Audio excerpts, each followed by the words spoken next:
Welcome to the Passive Income Podcast. I am your host, Dividend Dave. Please be sure to join the Passive Income Posse by clicking that subscribe button below. And joining me on this episode of the Passive Income Podcast, you know, you know him on Twitter at All Caps Finance. I'm going to throw it over to you to give yourself an introduction. Hey, how's it going, everybody? Thank you so much, Dividend Dave, for having me on the show. So I'm All Caps Finance, known as Patrick. I'm just a regular guy that's into dividend investing. So my background, I guess, started when I first financed my pickup truck at 20 years old. I decided that, hey, I work hard. I deserve to be, I deserve a vehicle and I want it to be really cool. So, not knowing anything about money or borrowing or anything, I walked into the dealer, saw the coolest little Colorado I could find. So it was a small pickup truck, Yep. not a F-150, but it was, yeah. So it was a small truck, and I looked over. I was like, "How much money do I have to put as a down payment?" And the salesman was just happy to have a kid that had the eyes as big as possible looking at a vehicle. So he was like, yeah, just you can put $200 as a down payment, and it's 7.5% interest. And I was like, I don't know what that means. That's lower than my credit card, so let's do it. Let's get it. $200 later, and I drove out of there with a 7-year lease, I guess, a loan. Yeah, it was a loan financed from the bank directly. So I get home very proud, very happy, and then I realized that at 20 years old, you pay a lot of insurance for something that's it was a lease return, so it wasn't a brand new vehicle, but you pay a lot of money, and there's gas, and it's a truck, so it costs a lot in fuel.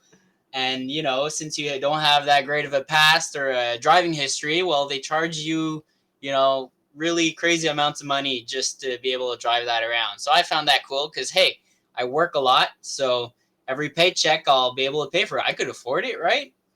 But as time went by, I realized that there's more to just driving a new looking vehicle, and that costs do add up, and I was robbing myself for my future. So I intensely started putting money down on it, and my 7-year loan turned into a 5-year loan because I kind of smartened up halfway through. Let's be honest. But I was able to crunch it down, and as soon as I realized that money was gone forever, I mean, it wasn't gone forever. I had fun with it. I enjoyed it a little bit, but it taught Sure. me a huge lesson that I didn't know before about money. So I was able to crunch that payment down. I did the snowball method. I started learning about Dave Ramsey, and I guess I wasn't the best person that because Dave Ramsey is against borrowing money and all that. So I was like, oh, I already made a few mistakes, but there's still something to do with this. Once I paid it all off, I was that same money that I was using to pay off the loan, I ended up investing it in mutual funds. And I didn't know much. I didn't know about the couch potato investing, so I picked very basic, low cost mutual funds. I wasn't ready to take the plunge yet because there's just so much things happening, and a lot of things to learn. Everything's new. You're like, there's fees involved every time you buy stocks. I don't want to buy single stocks. I wasn't too sure. So I said, hey, I'll put it all in index mutual funds. And once I'm ready to buy a house, well, I'll have that money there. So that's what I ended up doing. I got later on in life, it was about 5 years later. No, that would make sense. 5 years later, I ended up getting did the house purchase plan, the home buyers plan, because I am Canadian. So I took out money from my RRSP, emptied out my mutual funds, and then I decided to start investing in stocks. So that's pretty much how I got here. I joined Twitter and I started learning about I learned through people that were able to teach me all there is to know. And I made a few mistakes as well there too. Oh yeah, well, we all make mistakes along the way. That's a great backstory too. Like just learning, going in at a young age to a car dealership at 20 years old, saying, "Hey," and in Colorado, that's a nice little truck, right? So Yeah. why not? And all of a sudden you realize, oh, geez, I'm going to be paying for a truck that's depreciating in value over these next 5, 6, 7 years. But hey, you know what? I think, and just for uh, those people watching on YouTube before we started, I did see Patrick's face on camera. He is relatively young, so he's it's yeah, interesting story, interesting background, interesting start to your investing career as well. So yeah, I definitely want to, I guess, you know, dive a little deeper into into your 20s, like what happened between 20 to 25 and whatever age you are now. So I'm 33 actually, but yeah, I look a lot younger than I lead. It seems, but yeah, it turns out that truck I ended up driving it for 10 years. It was the best vehicle I ever had. I crossed Canada with it. Went all the Nice. way to BC. I had a lot of fun with it. I made the most of my money. I got hit by a fire truck the first time. First, yeah, I got a I shouldn't laugh, but the story ended well because I got clipped by a fire truck and it was declared a total loss. And even though it was still running, I mean, there's too much work to be done on it for the insurance company to fix it up.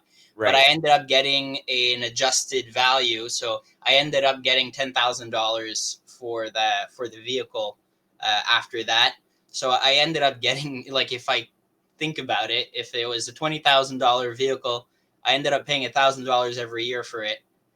Yeah, that's So pretty for good, every right? year I owned it. So I mean, in the end, it was a pretty good deal, but it was a sad send off. But I was happy to move on and you know use what I learned to maybe start doing something good with my money. But yeah, so that's the story of the truck. That's a great story. I love it. I have a similar story with another truck I had where, yeah, I paid very little for it, and I was living in BC at the time. So BC, British Columbia is ICBC, y- is the insurance company, and basically they ended up paying me more than what I ended up more than what I had invested in the truck to begin with. So it was like a very inexpensive truck. Like I literally, it was a I bought it in the late 2009 to 2010, and it was like a 1993 truck. So it was like a 20-year-old truck at the time, and so I bought it for like $600 or $700. And I saying kind of similar story. It got clipped going through. Well, I wasn't going through a red light. I was going through a green light. It got clipped by somebody going through a red light, Oh and no. yeah, they ended up paying me the basically the $600 or $700 that I had paid for the truck to begin with. So I'm like, oh, break even, good. There This you go. Yeah. nice story. But no, it sure made me think hard about the purchases. As Warren Buffett would say, if you can't afford it, if you can't buy it twice, you shouldn't buy it. I screwed that one up, but it's something like that. If you really want something, you should be able to afford to pay for it twice, I think is the quote. But yeah. So after that, all that money went into mutual funds. So I was used to not having that money because I was paying a loan off. So I ended Right. up making that money work for me. And I think that's a lot of things. A lot of times when you're at a younger age, and I think even Dividend John said similar things. Is at one point when you start making money, when you start getting into a career, you get money that you never had before, and you kind of want to fill your life with all these things that you weren't able to afford when you were younger. And that's that trap that Yeah. a lot of people fall into, is like, hey, I worked hard, I deserve this. And it's usually not the case, because everybody else works just as hard as you. Yeah. So it comes on to figuring making a difference between your needs and your wants, because usually the wants aren't that important. You And it could. can even be like an expensive steak dinner, right? Where all of a sudden, hey, you know what? At 20 years old, I couldn't afford this expensive steak dinner at the Keg, or wherever, with steakhouse, whatever. $100 steak dinner. but now at 30 I can. But at 30, do you need that steak dinner? Well, hey, maybe, yeah, once in a while, go out, celebrate, and treat yourself, but you don't need to be doing that, you know, 2 or 3 times a month, right? Like, just I get your point and what and exactly what John said as well. Just, enjoy life, but at the same time, realize what you're doing and how that's affecting your future. Exactly. Yeah. And make sure you don't rob from your future self, right? Because all that money that you're spending on those quick, I guess, cheap thrills or whatever you want to call it, it won't be able to work for you. And that's what I learned by just being active on Twitter and following other higher, bigger accounts, listening to podcasts. I'd like to give a shout out to Braden and Simon Bélanger at the Canadian Investing Podcast, and also at Mike at the Dividend Guy. The Dividend Guy. Sorry, yeah, Yep. Mike, the Dividend Guy at the his podcast. Sorry, I kind of blanked out on that one, That's but okay. Yeah, Mike's been on the podcast, a few months ago. I had him as a guest, and I've been in discussions as well to get the other folks on here as well. Hopefully, sometime in the future, I can have them as guests as well. So very yeah, fun, obviously, for me talking to so many different people, so many different um, backgrounds, different paths, different journeys, different strategies, different like. So it's just been amazing, right? Like it's great. I love it. it's true. It's the best way to learn too, right? Like as soon as I started getting really into it and opening um, a brokerage account, I started buying books. I was like, hey, I want to learn about Peter Lynch's strategy. I want to learn about Warren Buffett, Benjamin Graham. So I did read a lot, and it kind of became an obsession. Like that first Yeah. big purchase I did really fueled, where I'm going right now and where I'm heading because and even my girlfriend, sometimes we have all these discussions about finances in the future, and she gets very frustrated that she never learned this, and I was like, well, I didn't know it either when I started. You walk into Right. any bank and any mutual fund salesman, they'll sell you the PH&N fund that RBC pushes to all their clients. So you don't really learn that. TFSA accounts, same thing. A lot of times people just use it as a savings account. Yep. So it's just sits there, and what's the interest rate on it nowadays? It's not even 1%. So it just sits there and doesn't actually work for you. And you do have to wonder why, like, dividend investing is the cheat code to life. So why don't they teach this cheat code to life to everybody at, in grade 5, 6, 7, 8, 9, 10 through high school? Like, it literally, dividend investing, to me, this is my opinion, it's the cheat code to life. You buy enough, and you look at the results of someone like John, Dividend John, and he's like the proof in the pudding. It's like, here you go. He's posting tweets going, I made, and Dividend Daddy, and I've other guests as well that I've had on in the past that are saying, I made 5 grand this month, I made 7 grand this month, I made 8 grand this month, and I'm looking at those going, oh wow, that's a lot more than I make just actually working for a living, right? Like, Yeah, it's crazy. It's crazy to see that, and it's so motivating to follow along and see people's updates. very motivating. I agree with you 100%. I've said it to John more than once where, no, John, your tweets don't come off as if you're bragging. Your tweets come off as motivational to be, you're saying, hey, listen, I'm just a regular, ordinary, average guy. And if I can do it, you can too. No, Simple. exactly. I think our life financial, which you just had a Yeah. interview with. I remember looking at Conversation. conversation. Sorry, we just talked about this too, right before the recording. Yes, but right before that, but she was posting about how I think it was her parents or her mother had some stocks a long time ago and just never touched them, and the bubble, the reinvestment it did was just crazy. I Right. haven't had time to listen to the conversation that you had, but I remember reading a Twitter post about that, and it's crazy to see how people back in the days, people that had nothing to do with the financial world they did exactly what we're talking about right now, and how, they just kept buying shares of companies that they believed in. They using Peter Lynch's method, buy what you know, buy what Yep. you use. And Turn that cash register around. You've probably heard me say that before on Twitter. Like, just exactly. turn that cash register around. Every time I drive down the highway too, I point out buildings. I go to the gas station. Well, I do the extra street corner just to get to Couche-Tard, or Circle K, or my cell phone bill. I have a TELUS. I got shares in TELUS, and Yep. every month, or well, not every month, every 4 months, I get excited to see that paycheck come from them. Yeah, I'm the same. I happen to be with Bell, but very exact same story is that I invest in Bell because I want to turn that cash register around. I want to eventually have enough shares in Bell that they basically pay me to pay them, right? Same with I'm in Ontario, so you're probably aware that Ontario is Hydro One.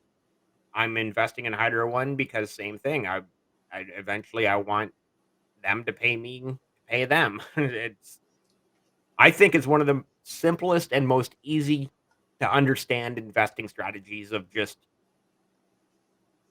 get the companies that you pay to pay you, right? I don't know. No, exactly, and it's funny because you're more willing to want to pay your bill then on time, right? Like, I'm getting a paycheck for them in the end. You see Warren Buffett. There was a video on YouTube. I think it was they had a 1 hour long documentary, and it shows his morning routine. Very simple guy, goes to work. He's what, 98. He's well into his 90s. I'm not sure if Yeah, he's that old, but yeah, he's well into his 90s. I guess it's Charlie Munger that's a bit older than him, but he every morning he goes to McDonald's, and he's got a, in the video, in the documentary, he had like $2.60 or whatever, and he gets a egg McMuffin, like a breakfast muffin, and he knows the exact value. He always has a Coca-Cola, and he has this routine, and he pays these companies. But I mean, recently, I think he got Apple. I've seen a few Twitter posts about that. Apple just is paying off a dividend. I think it's even today or yesterday. I haven't checked my brokerage account, Yeah, I'm but not sure. he's getting like, crazy amounts of dividend. Like, I'm gonna have to look it up because I want to say the right number. Oh But yeah, he makes absurd amounts of money in dividend. Like the last tweet or against similar to what you're talking about. His Coca-Cola for a year, his dividends were something like 828 million. It's like, okay, that's that's good. That's great. Good for you. But like, wow. and he started his Coca-Cola investment. What was one of his longest investments, I think. That and Geico, not accounting for Berkshire Hathaway stock, but he did a bottle collection. He was biking around the city, and he grabbed bottle caps or something, and he made his own survey of how many bottle caps he picked up, and what the percentage of the bottle caps were, what brands people were drinking. And I guess that's how he did his due diligence, or his research in the company. But he did pick a company with a giant moat, so that's the most important thing, right? That's a very interesting way to do due diligence. I honestly hadn't heard that story before. I'm sure that's a story from years ago, like who knows, 50, 60 years ago, but interesting. Yeah, Interesting for sure. it's in the. I highly recommend the video on YouTube. It was the documentary about him, and that's what they're saying. He's even talking about it, and he sounds a little bit nostalgic / embarrassed about it. So it's kind of funny, like this, like, richest What guy was I on earth. doing? What was I thinking? But hey, you know what? It definitely worked out for him in the end, right? Exactly. So I did find the post. So it turns out that Warren Buffett's Berkshire Hathaway increased its Apple position by approximately 20 million shares to a total of 915.6 million shares. So Wow. there wasn't any dollar sign, so I'm guessing that's shares. But Yeah. that is crazy. That is nuts. You know? So most of I think it's like 30% of his portfolio that's in Apple right now. So Yeah, wow. for a guy that was afraid of tech. But I know that you're a Algonquin investor. Have you still held on to your shares? You were I talking about have Hydro I, One, so I have held on to Algonquin. Actually, just reading today about Suncor as well. Looks like they're increasing their dividends. So I'm obviously happy about Suncor. Hopefully soon announcing a dividend increase if they have not already.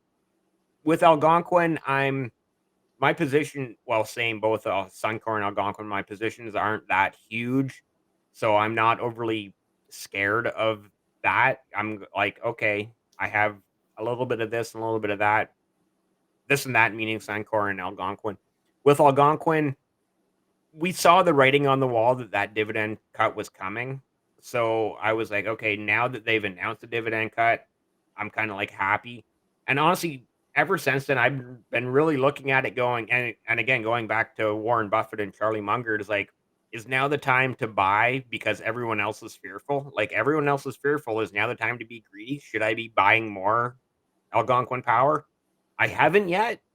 I mean, the price is still quite low. I haven't looked at the price lately, like in the last week or so, but the price is still relatively low. And I've said that to myself ever since that dividend cut at the start of January, like nearly 2 months ago now, is like, is now the time to be greedy because everyone else is fearful? I I don't know. Maybe. Definitely, right? I mean, the business hasn't changed. It's still there to generate power. It did get crazy amounts of debt, and that was Right. its weak. Primary problem, the Yeah, crazy amounts exactly. of debt, right? And I mean, I'm still holding shares. I have enough to drip, and I'm gonna keep dripping because they're not going anywhere, and Right. people are gonna need power. It might be a bad decision. I know some people sold right away. Mike, as soon as he heard about it, he sold. But that's his dividend investing strategy. Yep. And as long as you stick to your guns, that's the most important. And Warren Buffett owns companies. He doesn't own shares. So I kind of see. I might have made a mistake, but I'm still on the boat. So Yeah, and I see your point too, like, they're not going like, Algonquin Power is still gonna be a company 5, 10, 15, 20 years down the road. Do they get acquired by somebody 15 or 20 years down the road? Well, who knows? That could happen. Well, that could happen with any company basically, right? So, and you're just, I don't wanna use the word speculating, but you are, I guess, kind of somewhat speculating that, after after the dividend cut, after, maybe somewhere down the road, there's a new team in place. And what happens in 5, 7, 10 plus years? I I mean, I don't have a crystal ball. I can't predict the future. But for me right now, like I said, it's a small position, so I'm okay with holding the amount of shares I do have and just letting it ride and see where it goes from here. exactly. I mean, I think the same thing could be said for companies like 3M that recently had the huge scandal. And as Mike would say on the Dividend Guy blog podcast, is this is an educated guess that we're doing.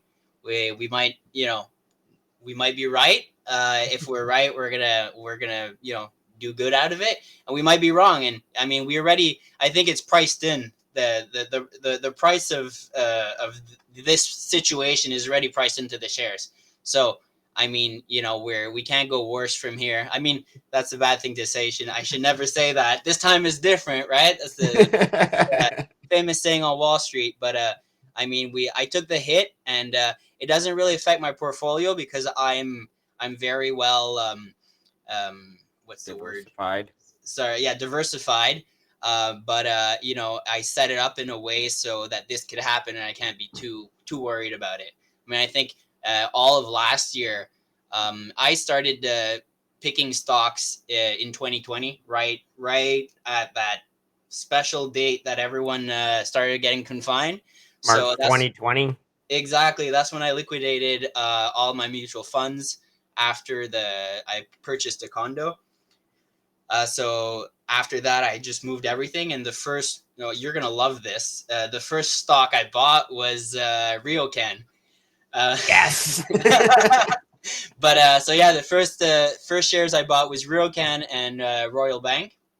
And Nice. Royal Bank, I've seen tremendous gains since because I wasn't timing. I swear I wasn't timing, but I bought exactly when it dropped. So I Yeah. think I had 70% gains, but I've purchased afterwards, so it doesn't look as nice in my portfolio anymore. Yeah, But just dollar cost average, so it, yeah, of course, right? exactly, and it's less than 70% right now. I mean, when I had my 10 shares, it was 70% gains. I have more than 10 shares now, but it's I don't look at specific double digit, negative double digits doesn't affect me that much.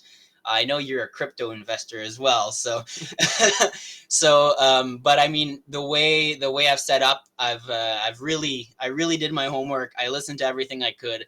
I got, I'm diversified real estate. I got ETFs. I think it's about 20 to 30% of my whole portfolio is in a Vanguard ETF. Um, I went with the managed ETF, so the Vanguard Balance ETF. I could have went for Vigro, but I figured everything else is single stocks, different companies. So it's one way of making it a bit safer. Yes, I have less gain on the balance versus the growth portfolio, or the growth, whatever you'd call it, the growth ETF. Yeah. But I've got, after that, different companies, so I'm minimizing risks that way. So wow, a lot to unpack there. Ryokan, so REITs, awesome. I love my REITs, as everyone who listens to my podcast and watches me and follows me on Twitter knows that I love my REITs. I love the monthly. Um, I love that monthly income. Just it's there religiously. Actually, today's the 15th, so they got paid out today. It will be in my brokerage account tomorrow, and I can do what I want with those dividends, reinvest whatever. You also mentioned you mentioned one Canadian bank being a Royal Bank, and obviously the Canadian banks very strong, very hard to argue with. You mentioned crypto. I'm trying to ignore crypto right now because it's so down. I do know that when like the next Bitcoin halving, crypto will go back up. So I'm just, again, just hold, wait, see, and yeah, go from there. Um, I guess any more thoughts on any other REITs or Canadian banks? I just kind of snowballing this back to you. All right. Well, I mean, any other Canadian bank, they're all good, right? Yeah, um, no, but it's as Johnny Dividend John would say. I mean, he's got, I think, all the banks. yeah, And people were asking, I think, were you asking him? I think somebody during a conversation. You see what I did there? No, but during a conversation, I think you were questioning him on the diversification strategy, and it's a little risky to have all the banks. But as other people, like they'll hold Visa and Mastercard, and they'll consider it one company, or maybe not one company, but one sector, right? right. Like Visa and Mastercard, there's no competition other than Visa and Mastercard. You Yeah, look you at could argue American Express, but they have obviously a smaller percentage of the market. Yeah, Visa and Mastercard are the two big pieces of actually, that pie, right? from my understanding, American Express, the difference was that they're actually a bank. So Mm, the money they lend out, so because Visa and Mastercard do not lend out money, they only charge transaction fees, and it's the banks that are on the hook.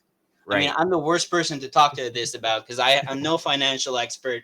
I listen to a bunch of people talk that know a lot more than me, but I just follow along. So a lot of my stuff is anecdotal at most. But Visa and Mastercard, they only charge a percentage of the transaction fees for every purchase. American Express is different. I'm pretty sure about that from what I heard, and that would be the difference, though. That would really position that company completely different to what Visa Mastercard does, because Visa Mastercard is not considered finance; is actually considered tech. Interesting. Yeah. So I mean, I'm sure we'd be able to interview or to have a conversation with somebody else that would be able to tell you with a lot more certainty, and you know that knows what he's talking about. But yeah, Exactly. I got Visa. I only got one of them, and I only got one bank because it's the bank I bank with. So I'm not really in a position to talk about all the other banks. I know there's ETFs that track all the Canadian banks, Right. and a lot of people invest in that. But I have what I did. Actually, this was my biggest problem. Is I wanted to get when I started investing, I wanted to get as many shares in as many different sectors. So Yeah. I was wondering what's too many, what's not enough. I was like, well, I want to get two of every sector, but there's a lot of sectors and there's a lot of companies. So Yeah. I ended up having, I think it was, if I'm looking at my Excel spreadsheet right now, I had 40 positions at the beginning. And 40 is great, but you can't drip. You need ridiculous amounts of money to drip from 40 companies. Right. And I also want to benefit from that dividend reinvesting because I bank with RBC. So I got RBC Direct Investing because I really liked the quick transfer of money. How it could just Hmm. get sent into my account right away and I could use it. Wealthsimple, it does it for a certain amount of, I think you're capped out at $1,000 every transaction. So I have both. I like Yeah. the quickness of the funds for Wealthsimple, but I also like the fact that with RBC, if ever I need money, and you're talking about your propane recently, that you were in a situation where you needed quick money, and my emergency fund is not a 6 month emergency fund, and I might be breaking the rules, but that's just how I set it up. So I would rather like to see my money grow and work for itself than to just sit there gaining small amounts of interest. So if ever I'm stuck, I could sell some shares, and within 3 days, that's the problem. That's the 3 day wait, but that's just globally or around Yeah. every brokerage. But I could do an instant transfer after that, or the dividends that are sitting in my account waiting to accumulate. I could transfer those real quick for a tax bill because hey, I didn't know how much it cost to own a home, and I don't even own a home. I own a condo, but there's some. I just got my tax bill today actually, but that's $1,800 that I'm gonna have to pay, and Yeah. you can't just do it once a month, so it comes quarterly, and you have to pay that out. If I don't have the money, I'm gonna dip in my dividends, and that's For why they're sure. there. Yeah. So, And it's a nice they can be a nice reserve fund, obviously. Um, for me, yeah, the propane, and this winter, as you know, this winter in Canada has been not been harsh by any stretch of the imagination, but obviously with the skyrocketing price of everything over the last 2 years and heating, whether it's propane or oil or whatever, or natural gas or anything, your heating bill has greatly increased.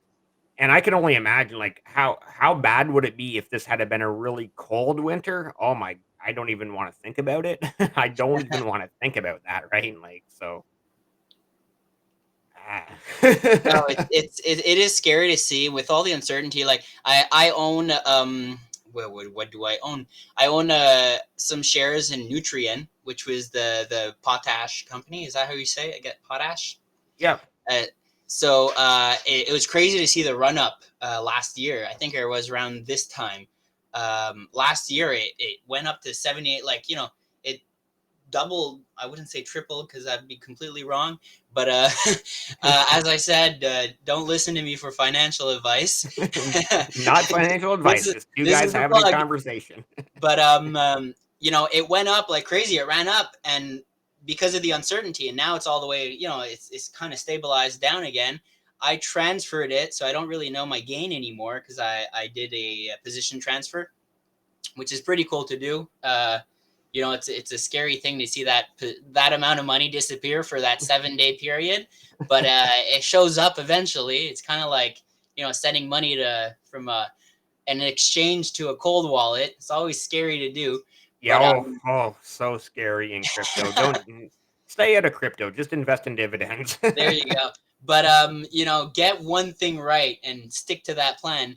Don't jump around looking for different things. But yeah. So energy, like gas, I think we're seeing that with natural gas as well, propane, and even fuel. I mean, the prices just kind of jump like crazy, and you never know. You could be on the the profiting end, or you could be on the end where, hey, you might have made a bunch of money on a specific material this year, but you're still going to have to pay that gas. You still got to fill up your car. You still got to heat your house. So, that's why it's good to have that big span of, the diversification, because, you're going to have to pay at one point. So might as well have a few things in your basket that you could, use to your advantage.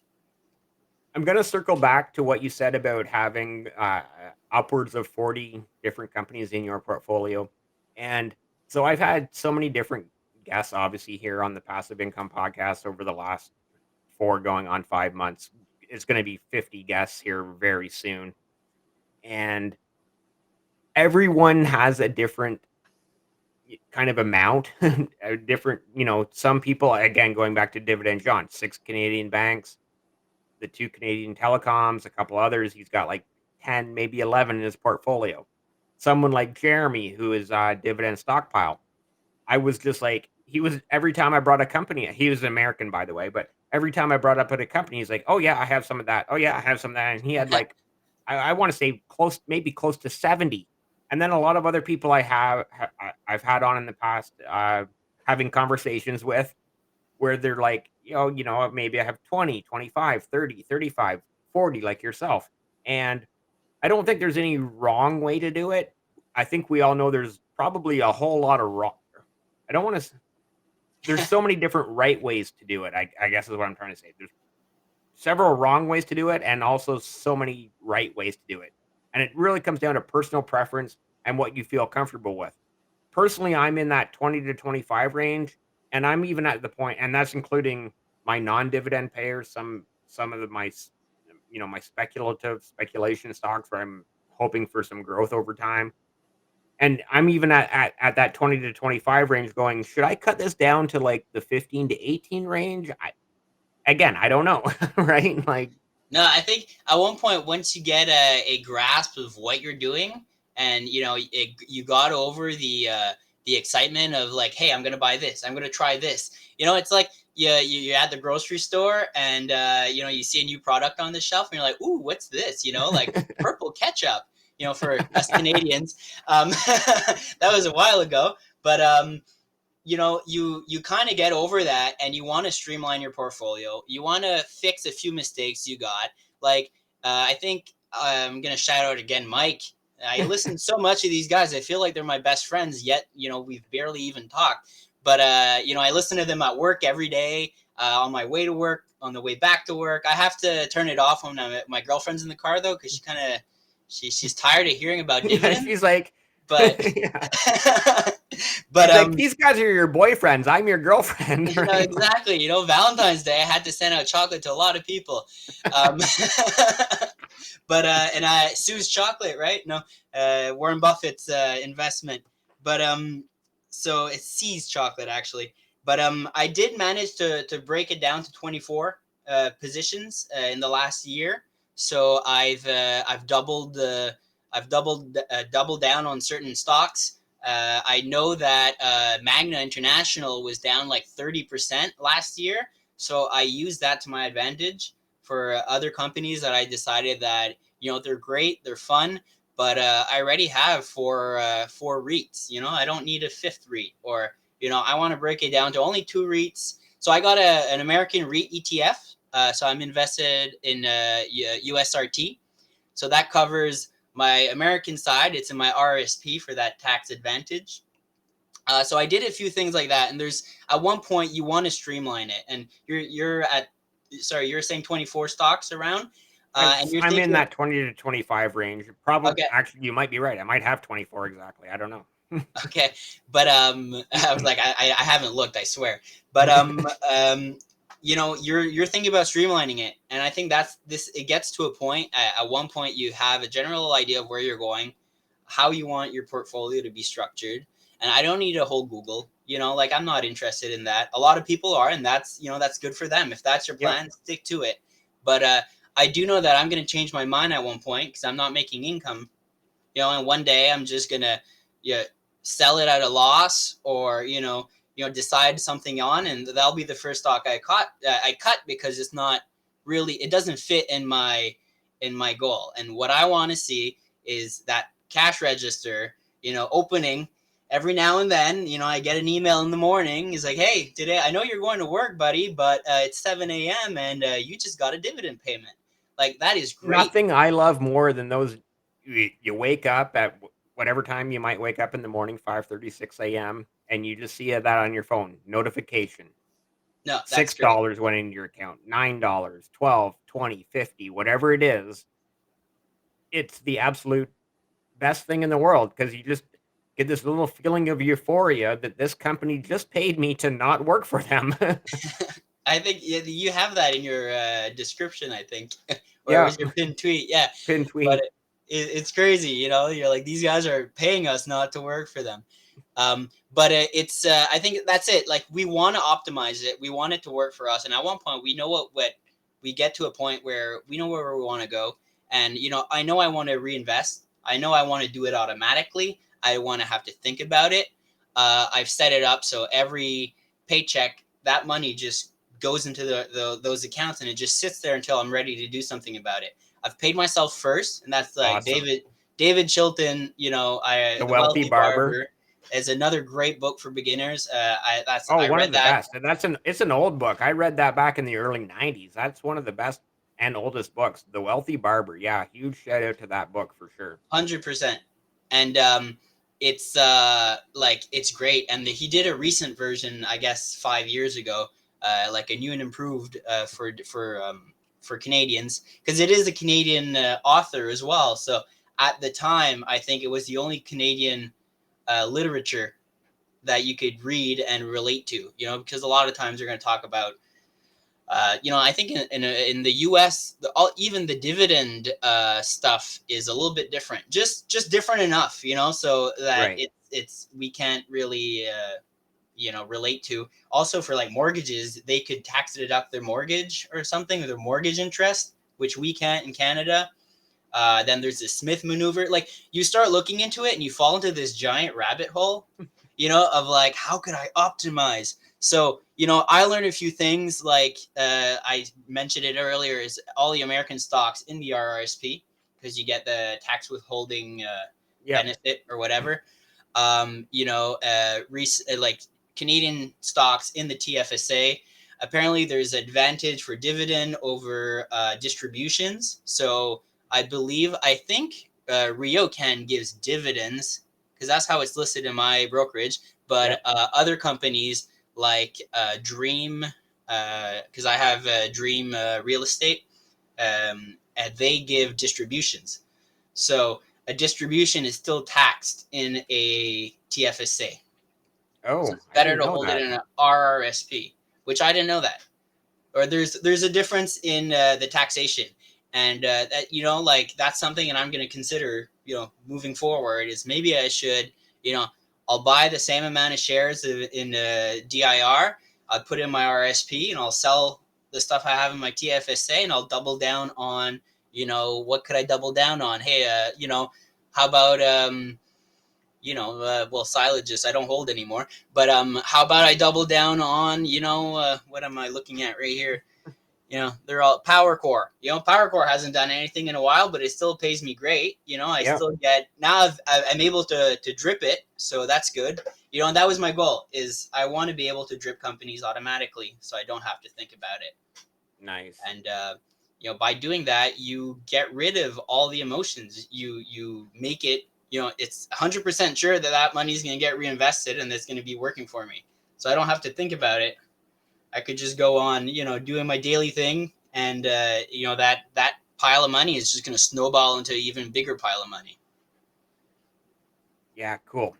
So what I wanted to talk about in the first 10 minutes, and I see we're already at minute 45 or close to, is this. We got to talk about the t-shirts, Passive Income Posse, dividends, link in the description below. Use code word posse and get your 5% off. But Patrick is the brains behind this whole dividend dividend collection, as you will see here in a second. And yeah, do you want to talk about sort of this side hustle that we have going here? Sure. I mean, I didn't think it turned into a shameless plug, but here we are. Um, so I decided to sell shirts. So dividend and investing related shirts. All we're seeing right now is crypto stuff, but there are Well, that's dividend because I shirts. have a bone to pick you with you here. Featured products. I don't see the passive income posse in your featured products. But it's a work in progress. There's a lot of time and energy that I've poured in this. It's crazy. I've been reaching out to some content creators to try to get them on board. But what I'd love to do is a sort of platform where we could show what we could wear what we believe in. We could share the love. We could start preaching. So there's a passive income posse shirt right there. And I didn't have any other pictures, but I swear we're gonna have some pictures of people wearing them eventually. But Nice. every sale of that shirt, you're gonna get a bit of royalties. There's the margins are crazy though. Honestly, for this, there's not much profit to be made. Most of it goes to the t-shirt fulfillment services, Right. but Of I course. think it's important to push, to try to try to have some cool swag that we could wear to show our pride and how we invest. I just love. I want to be part of the dividend income club. I am part of the dividend income club. I got emails to prove it. I get all these dividend payments. They pay me not to work for them. And now that we're getting into the deep end of the podcast, I do want to ask everyone to comment. Do you know what a toque is? We're gonna pick out the Canadians here real fast. And how do you Comment below. spell it? I know what a toque is, or what the WTF a toque. And how would you spell it, right? Because in Quebec, you'd spell it completely different. That I'm sure that you spell it in any other province. I don't know. We would spell it TOQUE. Yeah, so we'd spell it Tuque because it's from the French word "tuk." Oh, But I don't want to bore you with French either. I didn't honestly. I didn't know that. My whole life it's been TOQUE. Like, yeah. So there you um, go. but again, another bone to pick is why isn't there a passive income posse toque? Well, we just didn't have time to talk about it. And last week we were supposed to record this conversation, and Twitter broke on us. Yeah, that's right. When Twitter decided to not cooperate last week. Yeah, so hopefully coming up soon there will be passive income posse ball caps and toques as we call them in Canada, and more t-shirts, hoodies. I think are hoodies. You have hoodies on here yet? Yeah, there are hoodies. There's I got a crazy one that I designed with the Dividend King TSX. Shout out. Yep. And he was like, "Hey, dude, could you make me a only ETFs sweater?" And if you look it up, if you go in the search bar, so it's got the OnlyFans style logo, but it's only ETFs. Here, I'm in all products. Should I be able to find it Oh, here? there's too many. I got really deep into the rabbit hole, and I got rights to a lot of these designs. So I was there's online through resellers and designers. But so I fill it with stuff, but Here it I is. still got to work on the dividend side because there's nothing online about it. So I really want to work hard on getting some dividend swag out. And if anybody has any ideas or suggestions, I'm all ears because I really want to fill that up with dividend related merchandise. Nice. Yeah. So again, dividend TXX, another TSX. I think I said that correctly. Again, another past guest on the Passive Income Podcast. Yourself and him and Millennial Mojo are coming up on the March live stream, so we're gonna have a lot of fun there. It's gonna be all Canadian guys talking about. Well, who knows what we'll end up talking about, but yeah, should be Yeah, fun. sorry, Sorry, eh? Pass but the maple yeah, syrup. I'm looking forward for that. It'll be fun. It'll be fun. Nice. Yeah, that looks cool, that hoodie. But like I said, I want more passive income posse merch with a hoodie, a ball cap, a toque, and yeah, all the merch, right?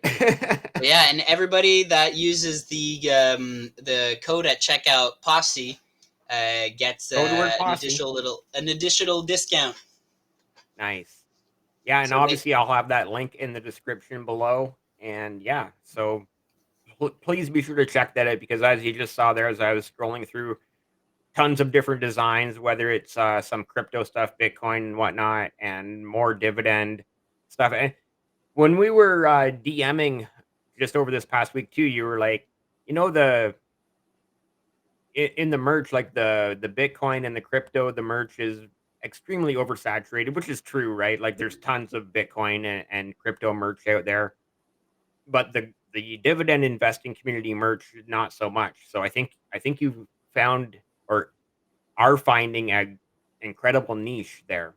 Well, thank you, thank you. I mean, I thought already like with all the crypto stuff, it's everybody's selling it, right? Everybody and their grandmother is selling crypto Yeah, gear, and it's so easy to find online. I decided to throw some on because just to get something, just to get the idea. By doing it, it kind of creates that habit. So I got that up on there. I was able to get some bundle packages of these files, but keep looking for dividend stuff. There's nothing. So I think that's what I'm gonna have to crunch down and come up with some crazy designs. nice. Yeah, no, I agree. I think we all know everybody's seen Bitcoin and other crypto merch out there. So very cool to finally start seeing some dividend and other passive income posse merch and go make sure to check that out and use the code word posse link in the description. Not investing advice, No, definitely not. but You can find Patrick on Twitter. I'm just gonna pull up your Twitter page here. So it is at all caps finance. Definitely give Patrick a follow. Great account to follow, great person to interact with on Twitter. And yeah, let's you know another great thing. I've had so many other people on here as guests on the that I've had conversations with, just saying how great the dividend investing community is on Twitter. How we're all there to support each other and encourage each other. And whether you're posting that you made a $1 dividend or a $100 dividend, everybody is saying, "Hey, that's great." You're right. Like it's encouraging. yeah, exactly. I mean, and I might not have much to say. Like, I don't have tips, or I mean, I do have tips, but like, it's usually just stuff I read before, right? It's all how many. I think there's an account that recently followed me, and it was just so funny to read it. And it's like, brew your own coffee at home. And they were being very sarcastic in all the tips. And it was like, how I made my first $1 million. I invested $50,000 in crypto, lost it all. My parents gave me $1 million loan. So like there's all this regurgitated info, and Yeah. I participated in it too. But honestly, it's hard to be genuine on Twitter sometimes because it's what are we gonna say? Work hard, get paid, invest. It's common sense. But Yeah. we're Pay just yourself repeating it. first and just pay yourself first Exactly. is the number one thing, right? Spend less than you earn and don't drink $7 lattes. Well, actually, I would strongly say that it's okay if you do because I own shares in Starbucks. Yeah, So so drink go all the go to $7 lattes Starbucks. you want. Just Yes, buy them at please do. Starbucks. But yeah, once in a while I go. But I do brew my coffee at home. I have an espresso machine, and it's great. I'm actually an instant coffee guy. I throw a cup of water in the microwave in the morning for a minute 30, and then I put in a teaspoonful of instant coffee, and I'm good to go. Wow. Okay, I didn't know that. We're different. We're from different backgrounds. Yeah, yeah. I And remember my girlfriend's grandmother does that. Uh, and she the first time I got a cup of coffee that she offered me, I was like, oh sure, I'll have a cup of coffee. First sip, I wasn't expecting that taste. I'm not used to it, but yeah, hey, it works, right? If it gets you up in the morning and yeah, makes you earn more income, not what am I to say? yeah. And honestly, the Tim Hortons instant is pretty good, and so is the Nescafe instant. Those are my two go-to brands. Other than that, there's a lot of other ones that aren't nearly as good. There you go. So if you guys want to try out instant coffee, go with the Nescafe and the Tim's instant. The Timmies. Yeah, QSR. Is that QSR? No, it's not. Yes, it is. Yes. It's Okay. so that's one, and I've been back and forth on this with Newcomer Investor. I'm like, okay, the name of the company is Restaurant Brands International. Why is their ticker symbol QSR? Or like, shouldn't their ticker symbol be like RBI, Restaurant Brands International? And obviously, they like Tim Hortons. They also own Burger King and other restaurant chains. And yeah, Popeye, that's I uh, think. on my watch list. Been on my watch list an extremely long time. I've never pulled the trigger on that one. That's I really don't like the state of Tim Hortons in where I'm from in Quebec. I don't know if it's a Quebec thing, if it's a in Ontario it's different because everybody preaches Tim Hortons in Ontario when I've been, and even in Alberta, but Yeah. it's I don't like it. I prefer the McDonald's coffee. I follow. I'm a Warren Buffett follower, but I don't get it. And the service, after all the shutdowns and stuff, has just gone downhill. A lot of the locations are closed. I mean, I know they sell to it's a Brazilian owned company now, or it was like they went through tough times at Tim Hortons. They had a few labor disputes and stuff like that, and I don't believe in the product. So Yeah, not no, it was actually sourcing the coffee beans. So the reason you like McDonald's coffee now is because in that like this is going back, I don't know, maybe 10 years, maybe more, that McDonald's actually took over the original supplier of the Tim Hortons coffee beans. So now Tim Hortons has really good coffee basically because they invaded or raided the Tim Hortons supplier. And yeah, you're correct that now Tim Hortons where they buy their coffee beans from probably maybe isn't as good as what McDonald's coffee beans are, simply okay. because McDonald's now has what Tim Hortons used to be. Really? Okay, I didn't know that. So that's interesting piece. That's an interesting piece of info. Right. But I mean, Exactly. the fast food chains just got really hit hard. I mean, and I held shares of Plaza. So that was one of my also my REIT purchases. Yeah, I have some Plaza. I like that one. What I like about Plaza is okay, I'm gonna buy like my expensive shares, say like Bell Canada or Bank of Nova Scotia or whatever that are like 60, 70, $80 a share, some of those other ones. And at the end of my buying, I'm like, oh, I've got $4 or $8 left over. You know what? I'm gonna buy 2 shares of Plaza because that's No, another exactly. It's a 4 cents every month. I'm gonna take that 4 cents every single month. I Yeah, like exactly. No, and it's a cheap share. It's a great. I don't want to say starter company because that's not at all what it is. It's I mean it's not the price of the share. You could buy a $800 share and you still own $800 worth of the company. It right. has the price of the share does not reflect The the value company of the or the value. company per Exactly. se. You got to do your homework. And, Plaza is a cheaper share. What it allows you to do is to reinvest it. If you're Yeah, subscribed to Drip in certain brokerage accounts, well, I got to a point. I had $400, 400 shares of Plaza, and I was dripping about what was it? 4 shares. What's my calculation here? something like that I was sounds about right, yeah. dripping 15 shares a year.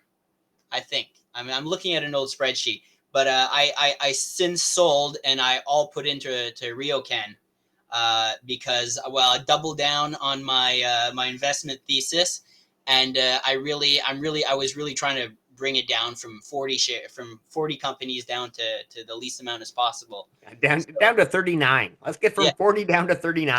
that was 40 down to 39. But yeah. So I mean, did I screw up on that one? The future will tell.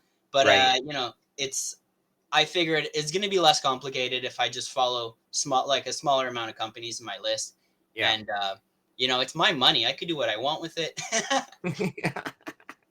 That's how I see it. People are arguing for nothing, like Sun Life, Manulife. Oh, what's the best one? I was like, well, They're both good. Like yeah, they're both good, and you're investing, so that's the most important thing. it's You really know, like Bank of Montreal, Bank or Royal Bank or TD. Well, Scotiabank.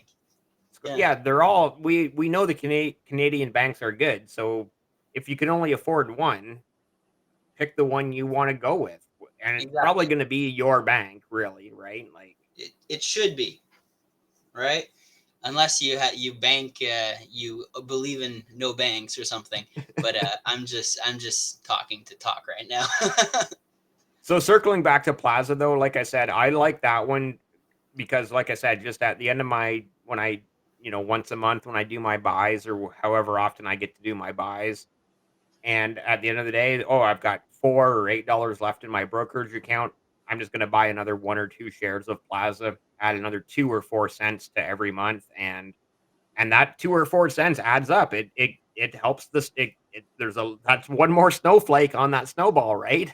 Yeah, it's true. It's one more liter of propane.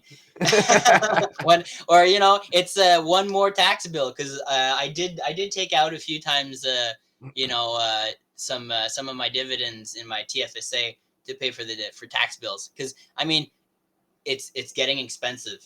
We Oh had what, $8 lettuce recently, like, yeah, so we gotta it's bad, because I got into this big vibe of like put all my money in, in dividend paying stocks. Since 2020, we couldn't do anything. I had money. I mean, I had money. I'm not a millionaire, but like I say in my Twitter description, I mean, some people make my monthly income for breakfast. yeah. So um, I got in the habit of saving all this money, and now it frustrates me that I can't save that money, because I need to spend for gas. I need to pay for all the things that are coming up. Repairs. I recently replaced my hot water tank.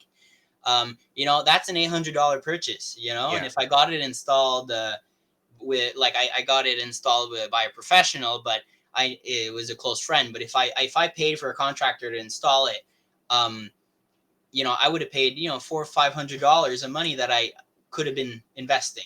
So it's it's tough now. It's a little bit frustrating, but that's what happens when you get into the investing boat, when everything's doing, the whole world is doing fine. Like, we saw crazy amounts of returns in the shortest amount of time, that a lot of people kind of normalized it, and we have to. This is like, it was an important lesson in the last year to see everything go down double digits. Yeah, the pullback, like obviously, like yeah, exactly what you're saying. That March 2020 dip, where like yourself, if you were lucky enough to get in that particular month, you had some incredible buys, and then through the rest of 2020 and through 2021, you had some incredible gains. But then, yeah, by the end of 2022, is like, yeah, there's this pullback because you the economy needs this. What's the word? Not reset, but just The deflation, no, it needs to correct the correction. correct. Yeah, Yeah, market correction is the word I was looking for. Market correction is exactly the word I was looking for. Is like, and it's just been not even 2 years because we're not even to March of well, sorry, 3 years. March of 2023 is coming up very soon. So in 3 years, we've seen this whole market cycle of like a massive dip in March 2020, massive you know increase in valuation of almost every company through 2021 and into 2022, and then that market correction from the end of 2022 or the last 6 months of 2022 and now into the beginning of 2023. And I mean, where do we go from here? Who knows? Is the market going to go up, going to go down, trade sideways? Well, I don't know. That's why I love dividends. The dividends just keep coming in every month, every quarter.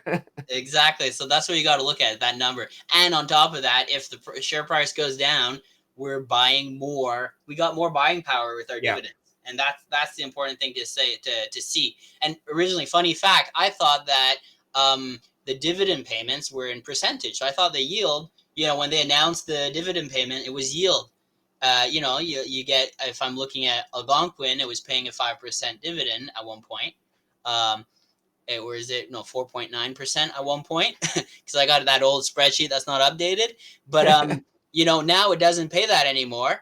It obviously cut his dividend by 51%, but it was it more than 51? No, I think it was a 40% cut is what they announced in January. Okay, sorry about that. I'm very good with numbers, as you can see, not financial advice. But so they did do a massive cut, but I thought it was that, but it's announced at the beginning of the year at earnings, if I'm correct. This is me, trying to remember information I listened to in a podcast. But it's announced one time in the year, and that amount is per every quarter. So if the price doubles, if the price goes down gets cut in half, that yield goes up and down. It fluctuates, and I was very surprised to see that as I've been tracking my dividends. And that's it. That's the 3 years of experience that I just gained. Like, I'm not an expert. I'm just following along. I did silly mistakes. We've all make mistakes and we all learn as we go, right? There you go. And it's been fun. I mean, I'm diversified to a point where I'm not too worried, and I know life is going to be great in the future because I set up these systems. So Awesome. so yeah, I think that's the thing is invest and dividends and chill. I love it. Dividends and chill. I do see we're already well over an hour. Wow, this has been amazing. Like I said, we're just having a conversation, and all of a sudden, we're over an hour later, just And we still talking didn't get about. to talk about what we wanted to talk, right? Yeah. So, with that said, before we sign off, is there any last words you would like to impart on the viewers and listeners? Not really. I mean, just all I'm thinking is like those lines at the end of the podcast that I listen to. I'm not gonna say them because I'm sure they're trademark. But don't just stick to your plan, man. That's mine. There you go. I just Awesome. came up with my slogan. Stick to your Awesome. Stick to plan. your And plan. I yeah. love it. I love So it. thanks for listening, everybody. It was great being on. I was surprised when you asked me to come on because I was like, what are we going to talk about? I don't know much. You're like, I just read other people's posts, like that's the greatest thing about Twitter is that's what I learned. I joined a community where, well, what am I going to bring to the conversation that people don't already know? Not much. But Yeah. I think it's the support and reading other people's wins and listening to other people's low points, not low points, but like their Ups losses. and Or that, downs, the roller yeah, coaster of life, basically, right? exactly. And that good morning every morning, GM guys. It's the new thing on Twitter. But it's fun to be around that because I don't think it's not really normalized to talk about money still Right. in our culture or in our surroundings. Our parents usually don't talk about money It's not unless Christmas dinner or Thanksgiving dinner or Easter dinner talk, right? You just don't bring it up. It's exactly. So yeah, to have people that all kind of have a similar goal and they're not shilling you know crappy coins or like because it is that at the beginning everyone's like buy my course. That's who I was following on Twitter, and I slowly filtered it out to people that were a lot more serious and people that real have much people. more experience. And yeah, I mean I think that's I just like to thank everybody on Twitter. That's my parting Awesome. word. Thank you everyone because I got to learn a lot and I got to join a crazy community. So Awesome. That's great. I love it. Stick to your plan. Uh, buy a t-shirt. Link in the description below. Use code word posse and subscribe.